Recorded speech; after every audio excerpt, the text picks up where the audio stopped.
кредитиңерди ошол учурда кимге көп акча берип алган кишилерди сотко бергиле. Мыйзамсыз курганда. Жок, Бакеш, сиз документ менен көрсөтпөйсүз, канча метр жылдырып коёюлу?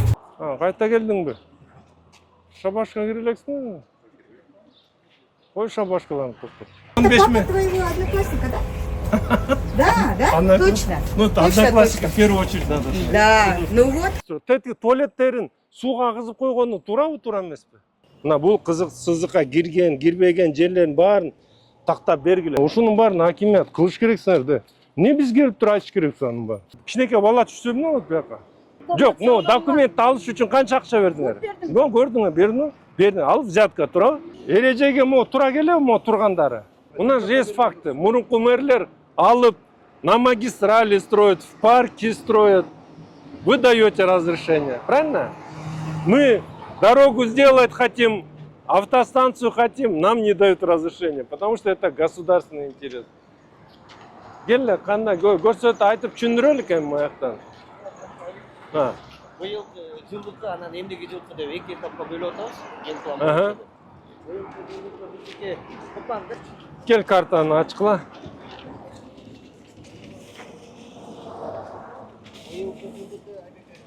О, жер. О, эске айтканда жибек жолу менен кесилген жер. О, магазин. Бул дагы эле эс толор. Бул көк менен белгиленген, биздин быстратат. Жок, азыр токто. Могу бизге ГЭС-5тан азыр Минтранс жазып аткан 4 полоса болуп келет. Охранный зона каналдыкы канча метр сакталып атат? Охранный зона 15 метр болуш керек, азыр 6 метр менен. 6 метр менен. Ошондо силер охранный зона сактайсыңар. 4 метр мояка ачыла, мояка чейин ачылабы? Я. Лептин жеги менен келет. Лептин жегине чейин. Мына лептин, мына дагы бир жолу айтайын. Лептин жеги да бул охранный зонада могу курулуштар болбош керек эле да, мыйзам боюнча, туурабы? Азыр 4 метр дегенде как минимум бияка 4 метр, 4 метр кириш керек. Анда получается вот этот жарымы кетиш керек да, туурабы? 110. То есть даже здесь вопрос не в красных линиях, вопрос законности самих строений, туурабы? Курулуштар өздөрү туура эмес. Бул кайсы мыйзам менен, кайсы эме менен айтпа. Правила охраны закончились. Я. Правила охраны электрических сетей. Токтом менен, туурабы? Минэнерген. Токтом берген. Ну, ал деген НПА. Могу столбада. Чоң могу столба. Жеги менен кетет да. Жеги менен уже бери келет. Ошондо биз охранный зонасын колдонуп калабыз тигинекин, 4 полоса болот. 4 полосага практически перекресток эле болуп калат экен да. 4 полоса келип туруп азыр существующий мэрия келип такылып атпайбы? Могу магазин. Магазин. Эгерде биз магазинди алсак, бияктын ордуна дагы 2 полоса кошулат. Жок, эми булардыкы ошол айтып атабыз да, бул даже маселе кызыл линияда эмес да, бул мыйзамдуулугу, туурабы? Будан каналдан бизде 15 метр. А бияк 15 метр эмес, притык кылып атпайбы бияктагылар. Анан экинчи маселеси буякта высоковольтка кетип атат, туурабы? Высоковольтка крайний линиясынан биз айтып атабыз 4 метр деп, А бул кантип эми мына Айбек Жансбек, биз мындайлар менен соттошуп атабыз уже. Биз просто сотко албайбыз да. Сот годами у нас. Жок, эми соттошкондо годами дегенде качан бүтөт бул? Эртең үзүлүп, бирөө өлүп калса ким жооп берет? Силер жооп бересиңер да. Же биз жооп беребиз да. Просто соттошуп атабыз. Дордовая тоже мындай. Эми кандай соттун обеспечение иске кылып туруп, тазалап турган соттош керек да. Кандай эми себептен да бул коопсуздук маселе да азыр. Мо кызыл эме сызыкты медет. Эме сызманы кызылды. Айбек Жансбек. Мына могу стоеме? Столба. Экинчи столба. 11 метрден охранный зонасы менен. Он бар охранный зонада сары. Ондай эле кетет да. Мо курулуштар бүт охранный зона үчүн.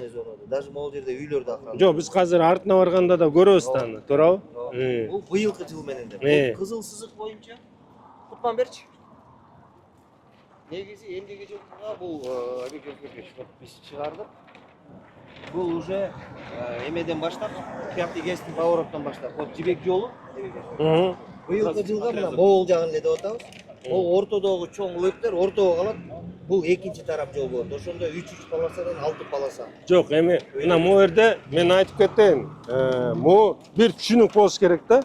Биз азыр керек болсо даже кызыл сызык деп элди кыйнаган жерибиз жок. Кызыл сызык болсо канча деген курулуштар алынат, туурабы?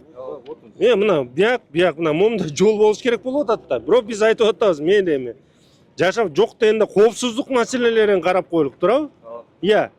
Бирок кийин кызыл сызык мына момундайынан жол бияка колдонуп, бияктан да жылдырып жардам бергенге аракет кылыш керекпиз да элге мына. Азыр мына элдикин чечебиз десек, буну колдойт. Туурабы? А ошол эле учурда мына биз айтып атпайбы, мына кызыл сызыкты эле такып атасың. Мына кызыл сызык деп тийген жери жок, бирок моякта бизде мына коопсуздук маселе бар. Бул деген высоковольтка, мынакей биягы эмеси и каналдын охранный зонасын биз тазалайбыз. 15 метрден турабы? Биягын жолдун боюн тазалап кетебиз. Анан кийинки жол бияка ачылат. И бул да ачылат анда мындай, Жок, бул бияктан уже келет. Кызыл сызык болсо канча деген курулуштар алынат, туурабы? Круговой без светофора, круговое движение эле болот да. Ошондо чоң болуп калат бул жер. А негизи бул мындай чоң жол болуш керек. Коопсуздук маселелерин карап коелук, туурабы? Бул Айбек Жансызбекович жана 1970-жылкы генплан менен генпландын негизинде 76-жылдан 82-жылга чейин ПДПлар разработка болуп бекитилген. Ошол ПДП менен бекитилген кызыл сызык азыркы күнү 120 метр расстояниясы. Бул жана 2006-да биз 70-жылкта генпланды бекиттик. 2009 ПДП менен бизде могу 120 отурабы? Азыр бизде ошол кызыл сызык өзгөртүлсө эле ошол 120 метр болуп калган. Азыркы күнү архитектура маалыматтар боюнча бекитилген сызыктын метр ширинасы 120 метр. Негизи биз иш-чараларды жүргүзөбүз. Мынакей эме Атай, Бешимек келе. Мояктардычы карагыла, эмисер баары бир расмий эскертүүлөрдү тараткыла. Мына бул кызыл сызыкка кирген, кирбеген жерлерин баарын тактап бергиле. Бирок биз мына азыр долбоорлорду дагы кылып атканда биз эми карайлык, эми элди деле кыйнап илгерки 120 метр менен азыр канча деген курулуштарды биз бузуп кетебиз.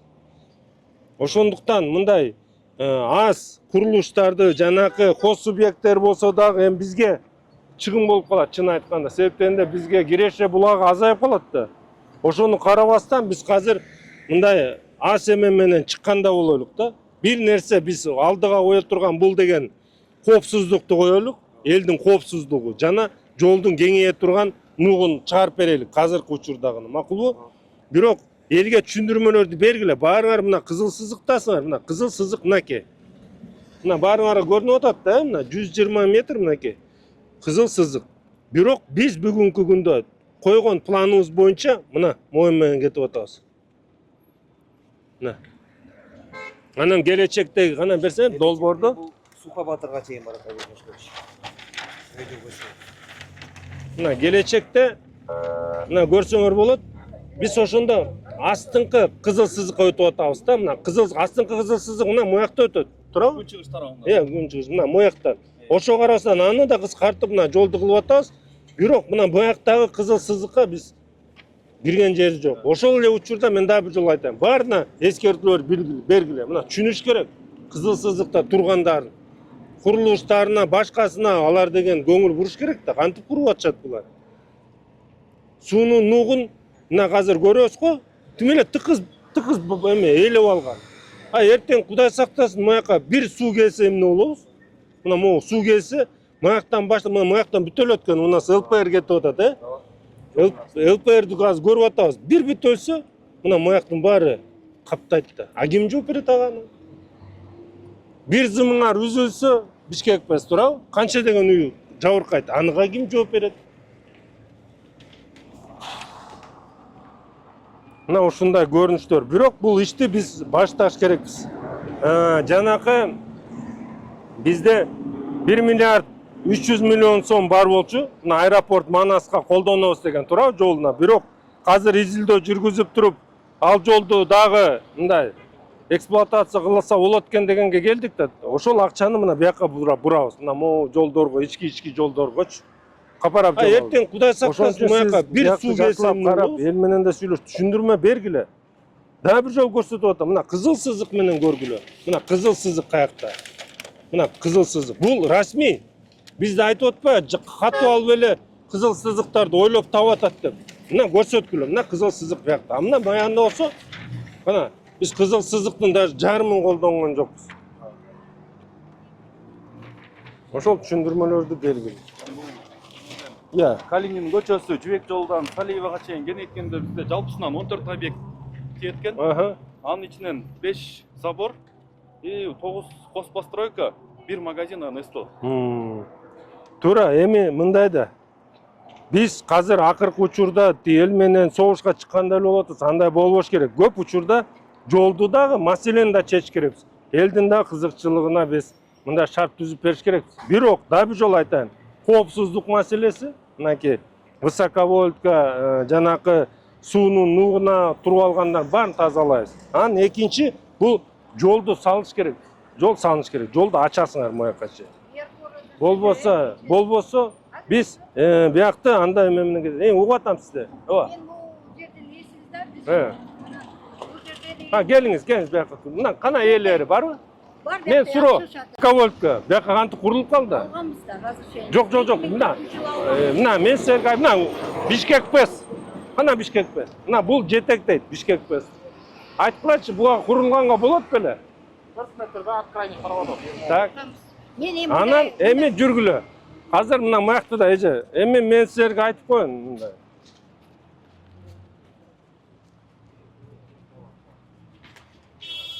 Мынакей суу агып атат. Көлөмүн көрдүңүзбү сууну? Суунун нугунан канча метр болуш керек билесизби? 15 метр. Билесиз да? Ооба? Действительно мен түшүнүп атам бардыгынча.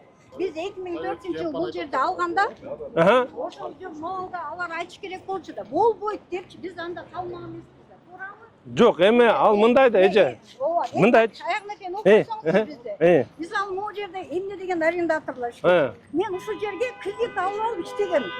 Мына мен эми араң до сих пор кредитимди төлөй элем. Монун ичиндегилердин баары кредитте отурат.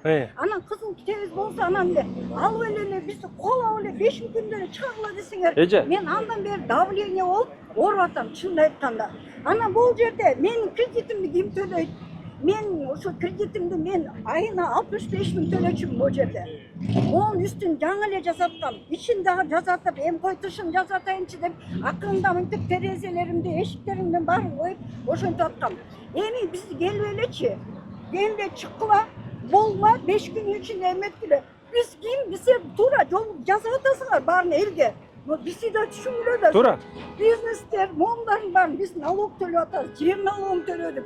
2004-жылдан бери үкмөткө Налог канча төлөп атасың? Айына жерге төлөбүз бар. Канча төлөп атасың? Эми бар бухгалтерибиз ошо. Жок, мында билиш керексиңер да, майына төлөп атсаң, канча төлөп атасың? 8 миңден төлөбүз эмесине, жерге. Канча төлөп турган билбесиңер.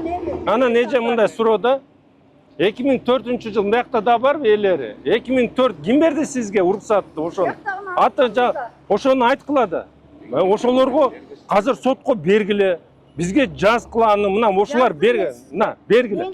Биз укук коргоо органдарына берелик. Аны каматкыла. Аны деген жанакы ага ал деле акча алып койгон берген да, бул бербейт да силерге. Канча бердиңер эми ага? Бул жерге 3 комната квартирамда 2 комната. Жок, ну документти алыш үчүн канча акча бердиңер? Ну көрдүңөр, бердиң, алып взятка туурабы? Взятка бердиңер да. Ошону жок эми аны жазгыла да. Мага ошол кишилердин аты жөнүн бар эл айтып атпайбы? Ушуларда жоопкерчиликке тартыш керек. Кантип берди? Эми аларды кантип берди? Табабыз эмнеге? Азыр мынакей, мен сизге айтып атам. Мен сизди 3 күндөн бери мэриянын астында отурам. Мына келди, мына мен дем алыш күн келдим. Кандай эле таппайсыңар билбейм мен. Мына мен барды дистанцияга жаздым. Анан бизди деле сиздер ойлонушуңар керек да. Эже жүрсөңүз мен сизге бир нерсени көрсөтөйүн. Эже, мына биздечи азыр душман кылып эле баары көрсөтүп атат да, кызыл сызык. Мына кызыл сызыкты мен сизге көрсөтөм, мына кызыл сызык. 1970-жылы бекитилген, 2006-жылы Союз таркагандан кийин ошо биз өз эгемендүүлүк алгандан кийин мына бекитилген. 2009 ПДПсы бекитилген. 120 метр. Мына силердин объектилер мына моякта турат. Кантип айтасың? 120 метр бизде карабайсыңар, кирген жак каяка чейин барат. Эгер биз азыр мыйзамды эле талап кылып, элдин силердин үнүңөрдү укпаган болсок, мына могу силердин объектиңерден канча кирип азыр элдикин талкалаш керекпиз. Мына кел ошол жерден дем алышында жолун таап атабыз да, окуй мунун баарын талкалап атат. Биз мисалы мен 65 000 төлөп атам азыр кредит. Мен кантип төлөйм аны? Биринчиден ал, экинчиден жок дегенде не шестиполосный, четырехполосный болгондо мен бир какой-то объектимди калтырып койсоң. Сіздердікі қалбайды да, сіздердікі мынаке қазір жолдың нугу аз келгенсіп, сіз суның нугунда турасыңар да, охранныйда. Анан бұл Құдай сақтасын, мо бір провод үзілсөчү, қазір кредитіңіз емес, өзіңіздің жашоо турмушуңузга коопчулук түзүлүп атат да. Эми мен түшүнүп атам, аны мындай да, сиз мына қазір газета, эмеден деле телевизордан көрүп атасыңар, интернеттен окуп атасыңар. 10-20 жыл мурун жерлерди урдап жеп алган кызматкерлердикин алып атабыз да. Айт жазкыла, бергиле, биз ошолорду беребиз укук коргоо органдарына. Артынан чөз. Белки иштер биз причем здесь анда? Жок, ошо бергиле, ошолорду сотко бергиле. Жок дейм, ал. Жок, ошолорду сотко бергиле. Мүлктөрү бар да. Мүлктөрүн алабыз алардыкын керек болсо. Мондай бул жерде четырехполосный кылганда аларды 6га биз жок дегенде өзүбүздүн кредиттерибизди төлөп албайбызбы? Жок, эже, азыр мындай да, келсеңиз, эже, азыр макул жолду сиз бизге тоскоолсо салдырып койдун дейсиңер. Мына могу суудан 15 метр мен бияка бузам. Бул коопсуздук маселесин карап 4 метр бери, 4 метр ары кетет. Мына буяка чейин бузулат. Баары бузулат. Бунун баары коопсуздук эме. Жок, убакыт төлөгөнчө. Эми Кудай сактасын, эртең үзүлүп калса эмне болот? Эртең суу каптап кетсе эмне кылабыз? Биз үчүн биз жооптуу болуп. Кантип жооптуу? Жок, андай болбойт. Кредитин мен ким төлөйт? Андай болбойт. Кредитиңерди ошол учурда кимге көп акча берип алган кишилерди сотко бергиле. Бергиле. Кантип? Эмнеге? Мына сиз, бул сиздин жашоо турмушуңуз да. Эми аны да азыр мени айтып атсам, ооба түшүнөм деп атасыз. Бериш керек алар сотко. Урдап жеп, мынаке урдап жеп мамлекетибиз мына каяка чейин жеткирди. Анан мен мында биз мына могу суудан 15 метр мен бияка бузам. 4 полосный, ладно, 4 полосный мы согласны, мы замга макул биз эме кылабыз. Жок, бизде биринчи этап 4 полосада турат. Мына биздики 4 эле полоса кетип атат да. Мына 4 эле полосада. А негизи бизде 6 полоса, мына астымен көрсөтчү, мынакей, бул да жол. Жок, мен ошо 6 полоса болгончо биз кредиттерди макул биз бошотуп берели. Но бизге компенсация болобу? Ошону биз сурабыз. Жок, компенсация негизи мыйзамсыз болгондон компенсация маселесин биз кантип карайбыз? Жок, мен Бирок мен силерге айтып коеюн. Эми компенсация дегенди мына көп учурда биз кайсы бир кызыктар болгондо эле айтып атат. Эми чын айтканда мен үй салып алып, силердин үйүңөрдү бузсам бир жөн. Мэр күчкө салып алып, коросуна салып атам десе дагы унчукма эмес бирок. Мынакей, элге салып атабыз да. Туура, элге салып атасың. Но бизди дагы ыргытып койбош керек да. Биз дагы элбиз да. Биз дагы Сиз мында кылыңыз. Мен акча төлөгөм да ушуга. Сиз мында кылыңыз эже. Өзүңүздүн жана эсеп чотуңузду баарын белгилеп туруп, кат менен кайрылгыла мэрия. Болду, бергиле. Кайрылгыла, биз мыйзам алкагындай карап чыгып туруп анан чечимдер чыгарабыз. Мен уже анан кийин уктабай калдым. Эми мындайда баары ойлойт, мына аким турат. Аким бузса эле буга келип зарплатасына кошумча төлөнсө, же болсо медаль берсе бир жөн. Бул деле ошондой элекши. Каргыштын үстүндө эле жүрөбүз. Бул жерде бүт үй бүлөлөрүн багып кредит алып аткан кишилер бар биякта. Буларды кайка алып барат? Булар отурат азыр. Биз эмне кылабыз? Кредиттерибиз канча бар? Мен канча бар? Жок, аны карайбыз да, анын баарын азыр расмий кайрылсын бизге. Арыздарын баарын карагыла. Бирок бүгүнкү күндө бул да бир жолу айтайын. Бул кооптуу жер. Кооптуу жер. Биз жолду да макул четке коелук. Бирок кооптуу жер болгон үчүн биз бунун баарын бузалы. Мен түшүнүп атам кооптуу жерге. Но биздин кредиттерибизди төлөп бүткөнгө чейин кооптуу жерде биз деле жок, болбойт. Жок, биз ушунча жыл келгенбиз да, отургансыздар. Туурабы, биз келгенбиз. Бизде мындай деп атат. Кредиттерибиз төлөгөнчө. Мына элди угуп атасыңар да, депутаттар кыйкырып атат. Кредит токкончо эмес, дем алыш күндөр иштебейсиңер деп бизди келип туруп чапкылап атат.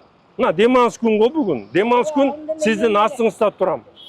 Эми мага менде деле окат жай бар, бала чака бар, бирок жүрөбүз, иш кылып атабыз баарыбыз. Милдет кылган жерибиз жок, бирок Биз дагы ушул жерге астыңарга келип түшүндүрмө берелик деп келип атабыз. Мен да түшүнүп атаман. Рахмат ага, бул элдин эмесин жазып атканыңызга. Но бул жерде меники бир эме жок болуп атат да, мен ушу 2004-жылдан бери кредитте де жаап келатам ушул жерде. Өзүм ушул жерде бир нерсе көргөм жок. Да бир жолу айтайын, Мен эчтекеси каламбанын, талап сизге биз душман эмес. Сиз жазыңыз, биз карайлык, карап чыгайлык. Мен ар бир нерсени мыйзам алканда карап чечим чыгарайлык. Эртеңки күнү мени дагы силерден бирдемке алып коюп, дагы бир жерге көчүрүп кой деп сөз болбосун. Баарын мыйзам алканда ачык, айкын, могу эмелерди, негиздемелерди коюп туруп, силердин да маселеңерди чечкенде болойлук. Байымтын бери келип эле, улам бирөө келет, М2дан келет, тиякта 5 күндө чыгарылайды элечи. Мен уктабай калдым, булар каяка алып барам мен? Ошо каяка кантип кредитин төлөйм деп бизди да ойлонуңуз да. Биз да элбиз да. Ооба, туура. Жок, туура. Биз да мен эме бардык дистанцияга жазайын деп ойлоп сизге биринчи кайрылып кече 3 күндөн бери уведомление дали. Эмени Улан Бекежанович, вы когда начнете работу уже? Снос болушу. Я. Следующий день уже начнем. Новый снос болушу. Он, видите, вот поэтому мы уже время не можем терять. Кана Бишкек ПЭС. Бишкек ПЭС. Бүт машина бүгүн алдырсын могу азыр машиналардын баары. Мына булар кандай укугу бар? Мына өзү стол мына ичинде. Келсең чакырсаң сотрудникти. Бери чакырчы Улан Бекежанович. Эрежеге мо тура келеби мо тургандары? Тургандары эреже боюнча бул жерде знак жок, ошол себептен булар сервисный эме экен, ошолдон коюп алышыптыр. Мына алдыртабыз азыр. Жок, мыйзамды карагыла да. Мыйзам алканда мына жолго чыгып коюп атышат. Булар кандай эмеси бар? Бул ичине койсо мына макул, мен түшүнөм. А сыртка чейин жерлерди ээлеп койсо кандай болот? Азыр бүгүн эвакуатор менен алып келип туруп, чакыртып туруп алгыла. Бирок мыйзамды карап, мыйзам менен түшүндүрмөлөрдү бергиле. Мынакей. Мен айтып аткан нерсечи. Баарыңар мына эмени карагылачы. Мына суу келтат. Тетек көпүрө бизде канча метр менен канча метр кетип атат, биз көрбөгөн эмес. Где-то бир 33-35 метр. Ошол жабылып калса эмне болот маяк? Агзат. Му дарбаза мыйзамдуу же мыйзамдуу эмес? Макул, буларды азыр биз турат. Тетиги туалеттерин сууга агызып койгону туурабы, туура эмеспи? А эмнеге билсем, мына туалетин бүгүн жапкыла азыр. Туалеттерин бүгүн жабыш керек. Ага уведомление эмес, бул мына экологияга да таасир. Мына бүт трубаларын бияка чыгарып койгон. Кантип ошондой болсун? Бул үйгө дагы капарап жалабыз. Бүгүнкүдөн баштап талаптарды койгула, бүт баары жылсын. Себептен да өйдө жакка барганда полностью жылып турат. Охрана zaman. Эшигинин алдында коросу бар, болбой ошону карачы. Ошо коросуна койгондон батышпайт го я. Жок, мына коомчулук жерге коюп коюш керек да жайга. Еще жазып койгон бул кол менен. Бунун керек болсо укугу өйдөрөөк турабы коомчулуктун укугуна караганда. Парковка жок дейсиз. Мына канча бүт жаап алган мага. Кара суунун көлөмүн эчтеке көрүнбөйт. А бүт өлүп калса эмне болот азыр бияк? Каптайт да, каптабаганда эмне болот ана? Полностью мынакей бүгүндөн калтырбай буларды го мыйзамсыз болгондорду уведомление бер, 2-3 күндөн сразу тазалап кеткиле.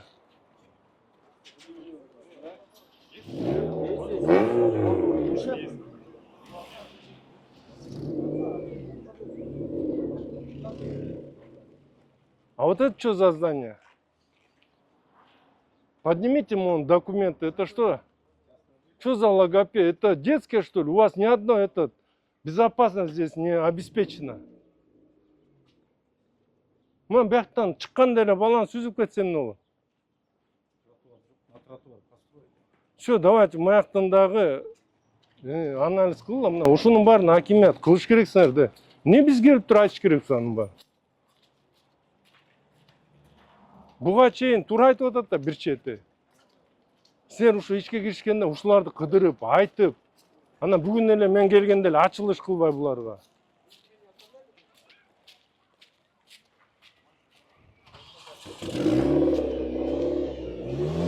Мына жылбайт деген машиналар жылып баштады. Аха. Бишкек ПЭС.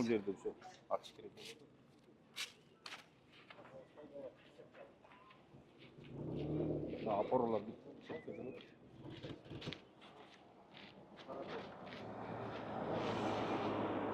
Мына бүт мынакей қазір. Мо бүт кіріп кеткен бұл ар жағы.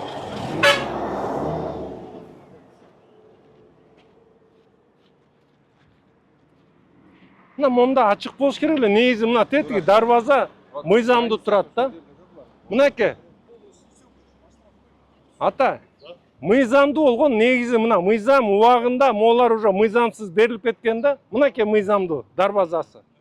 Мына чеги. Bunun коопсуздук үчүн буларды койгон убагында, эл бияка чукулап кетпесин деп. Анан аким мону карагыла, мону ордуна коюп, кичине коопсуздугун карап койгула да, маяктан бирөө көрбөй басып кетсе эмне болот тияка? Я. Жок. Коердун астында пока жазаганча коопсуздукту карап туруп мында көтөрүп тургузуп койгула. Мына көрдүңөрбү? Мына бул бүт мына границаңа. Охранный зона ошондой эле сакталган. Абайла. Вот жадность, да, вот человеческая жадность. Бар, коросу бар, жайы бар, жок. Кетип баратып мына маяк кайта жабылып калган да. Я. Мына охранный зона мына буяктан дагы кириш керек буяка. Вот существующие границы. Алып туруп жапкан болчу да, жабып алышкан буяктын баары. Мына моудан баштап жанакы 15 миң тыянын эсептегиле дагы полностью бuyagына чейин тазалап келди. Суунун нугун эки жагынан 15 метрден ачып даярдап эметип койгула. Баарына эртерээк бергиле эскертүүлөрдү. Раньше 20 метров было, молодцы, 20 метров было. Сейчас 4 сделали. Мына карачы моуларды сырып салдыла азыртан бар. Уланбек эжаныч кана. ГАИге айтыпчы, мо бүт эмелерди, большой грузтарды баарын алдырткыла бүгүн. Эмени жанакы суунун боюн тазалап чыккыла баары. Качы мына высоковольтты. Баары кирип алыптыр. 4 метрге чейин түшүрдүк да, турабы? Мурун 20 метр болчу. Не, ну все равно. А сен ошо менен шабаш кылып аттыңар да канча? Турабы? Туура айтасыз. Мына мо карабайсың, мына нормальный. Алды дагы. Ата көрүн, биякта алып туруп тозуп алды. Государство эме жакка алып туруп, момда эмесин коюп алган, тумбаларын. Көрүп атасыңбы? Бирөө агып кетсе, кирип бирөө. Да, куткара албайсыз. Азыр суу 1 метр өйдө көтөрүлсүн, макул жарым метр. Болду, бирөө агатта кетти да ошойдон. Кудай сактасын ошону. Суунун жээктерин мооларын кырып, Адилет менен Зеленстрой менен полностью тазалап чыккыла. Карагыла, кооптуу маселелерди карап чыккыла силер. Мына жанакы ачылып калган жерлерден эл чүп калып, кичинекей бала түшсө эмне болот буяка? А? Все, вот это все отодвигайте. И пешеходный туда. Да. Вот как раз променады. Забор немеде. Постройка момдайдан кетет да, суунун жеги менен кетет. А вот здесь трассу, вот эту, откуда будет убирать, получается? Жок, бул трассага биз пока тийбейбиз, биз тияга менен кетип атабыз. Тротуар будет. Только тротуар будет, да. Метровый Дороги заезд болобу бизге бияктан? Жок, бияктан эмеден светофордон болбойт. Кандай киребиз биз? Съезд болот. Гаишниктер неметип атпайбы постоянно? Бияка съезд болот да, бул негизи бул жерлерде чыгып кеткенсиңер силерчи. Кириш керек да. Можно вот здесь альтернативную просто дорогу, съезд сделать. Чтобы заезд людям было, а то неудобно. Да. Постоянно гаишниктер неметет да? Тура. Неме пешеход менен кирип атасыңар депчи. Канал ачылат да, каналдын өзүнүн природа охранный зонасы бар, 15 метр. Агана эмнеге торуп алган? Мына мояка бирөөнүн баласы түшүп кетсин, ким эмне кыла аласыңар?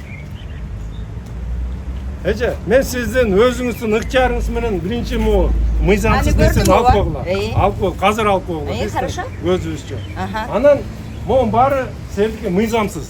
Жоқ. Мындай екен. Мына жер екен. Біз келедік та. Мына жер екен. Жок. 15 метр природа охранный зона. Байке, бұл үйді біздің ата-енеміз сатып алған документтері бар. Көтөргүлө документтер. Өткөндө рахат Уведомленияларды есептедік. эле 85. Уведомленияны бүгүн бергиле баарына. Азыр ар жак бетинен, бер жак бетинен полностью монда 15 метр тазаланды. Хорошо? А 15 метр үйгө чейин анча чыкпайт да. Ачыкпаса үйүңөр калат. Дарбазаларды алгыла. Көрсөңүз? Бул кимдин машинасы? Білбейм, сиздики деп ойлогом. А бул парковканы ким уюштурду бияк? Білбейм ким уюштурганын, сиздин машинаңыз деп ойлодум. Парковка болбойт, бул жакта, буну мен жасадым, бул жакта это мост же, нельзя же. Мына көрсөңүз, бул жак кандай болду? 15 метр кандай?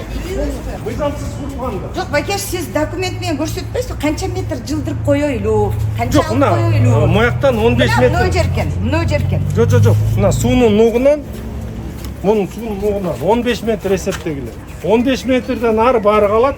15 метрден бери бүт природа охранный зона ачылыш керек. Үйдү бузабызбы? Мен билбейм, а может Жок, 15 Говорю же, вы все время все нам надо смотреть, госак, как они Конечно, дали. 15 метр Закон жок это да. закон. По факту сүйлөш керек да, Бакеш. Не, вы же говорите, бузабыз үйдү деп. Нет, вы сурап атам да, Я мне же думал, вы ясно нужно. за этого отмеряли Амир, 15 это папа метров. твоего одноклассника, да? Да, Она- точно. Ну, это Точно, одноклассника точно. в первую очередь надо. Да, ну вот, конечно, нет, Бакеш, нам надо понимать, что нам сделать. Да, 15 метров. 15 Ну, 15 посмотрите. метров от речки мы особо. Я не знаю, я сейчас не буду уже отмерять. Жок, ну тут видно же, что 15 не выйдет. Отмерьте, пожалуйста. Смотри,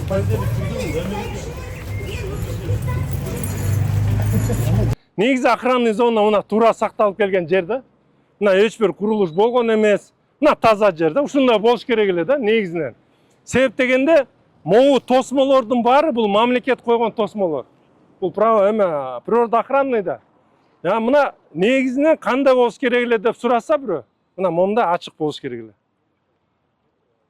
Мына эң көзгө көрүнүп мындай сезилем десеңер кандай болот деп ушундай да. А буну азыр көтөрсөк бирөөнүн менчиги да болуп кеткен бул. Эмеде. Мону көтөрсөк да чыгат да азыр бирөөнүн менчиги болуп, Полный монда. Сажай людей. Вот по охранным зонам посади. Полный давай мы сейчас будем вычищать. Правильно? Надо будет вот сейчас вот сейчас проводить работу. Вот они правы в одном. 5 күн калганда, как это так? Вот 5 күн, блин, просто мен тоже ума не приложу, да, как вы это можете обеспечить? Так. Обычно временное это жөнөтөбүз, когда на встречу идут. Давай вот 5 дней определили же. Анан эмени Капаров Жалалович фактически ок атын чыгарып аткан учурда байкагыла да. Но созбогула. На встречу барып, түшүндүрмөлөр. Мына көрүн, маяка канализация эме кетирет. Уже жыт келип атат. Эмтонун сөзү менен азыр сүйлөштүк. Чүй отхоз охранный зона 3 метр берген экен да. 3 метрден дальше жака уже госак жок калган. А эмнеге 3 метр кана? 3 метр калган. Бияк эмтонун башчысы. Сен кандай? Ты где сейчас у нас? Западет. Кайта келдиңби? Шабашка кире элексиңби? Кой шабашкаларын токтот. Охранная зона быстроты 3 метр каяктан алды? Чүй отхозун. Аган каяктан алды? Бізде нормалар боюнча могу объемы воды эмесинен Карап көргүлө. бизге 23 берилет. Нет, это новый.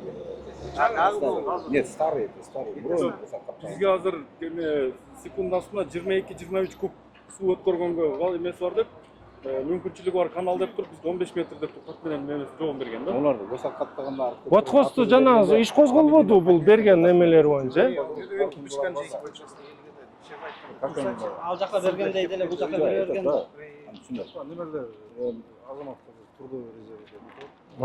Жүр, все хорошо. Могу өйдөнкү жолду көрүп атасыңар да. Туурабы? Өйдөнкү жол кенен бизде. Мына 4 полоса, анан парковочный эмеси менен Кайсы жылдары курулган? 2015 жыл. 2015 жылы курулган болчу булар. Мына 4 полоса. 4 полоса келет да бияк 2 полоса болуп, антягы вообще ичкерип кетет. Ошондуктан ал жерди биз азыр бул жер 4 полосага кеңейтебиз. Бирок мына мону көрсөңөр болот да. Мына мо кызыл сызык. Мына кызыл сызык. Демек мына жол ушуга чейин кеңейиш керек эле да. Биз азыр жарымын эле кеңейтип атабыз. Мо курулуштардын баары түшүп калбасын деп. Мынакей. Онда жакшы көрүнөт мына. Токмокский бияка кетти. Мынакей. А негизи мына мондай кызыл сызык. Буларга дагы баары бир расмий түрдө биз берип коебуз. Эскертмелерди себептегенде булар кызыл сызыктасыңар деп буларга уже маалыматтарды беребиз. Эрте кечпи эгер жол кеңейе турган болсо булардын баары уже бузуш керек. А кандай алган, эмненин негизинде алган бул уже башка маселе да. Бул каралат. Мына биягы да кызыл сызык. Көп курулуштардын баары мына мо перекрестка деле канча деген. Негизи биз биякты алганда мына расширенияны 25 объект кирип атат, туурабы? 25 көбү забор, да жакшы экен, курулуштар эмес экен. Бирок бир 2-3 магазин кирип калат. Буларга дагы эскертүүлөр берилди. Бузуп бүтөр менен биз ишти баштайбыз, туурабы? Мен дагы айтып кетейин, эмне себептен бул жолдорго биз азыр өтүп атабыз. Биз бул жылы 1 миллиард 300 миллионду Манас аэропортунун жолуна караганбыз. Бирок эми ал жолду изилдеп келгенде ал жол дагы келечекте колдонсо болот деген себептен анын жакында эле болгон. Эми жакында деген качан? 6-7 жыл мурун ремонттон өткөн экен, анын дагы сапаты жакшы. Биз тазалап, оңдоп, түздөп турганга даярбыз. Бирок ошол акча каражаттарды азыр ушундай жолдорго кетирип, ушул жолдорду жасап атабыз. Анан ички жолдорго кетет көбүнчө. Кыскача мына АВЗ. Эмеге чейин барат. Иә. Суха Батырга чейин. Жасайсыз, Суха Батырга чейин барат. Суха Батырга чейин жасайсыз. Тротуар баары менен, Анан биякта дагы бүт курулуштарды, уже казыртадан бүт эскертүүлөрдү бер. Тети базар жакты өзгөчө. Башламан соода болуп, жанагындай курулуштар болгон жерлердин баарын эретке келтир. Бул жерде дагы жаңы чечимдер кабыл алынган эмес. Жаңы чечимдерге муктаждык жок. Болгону мурун кабыл алган чечимдер жана коопсуздуу маселелер каралган нерселердин баарын мыйзам алкагына алып келип атабыз, болду.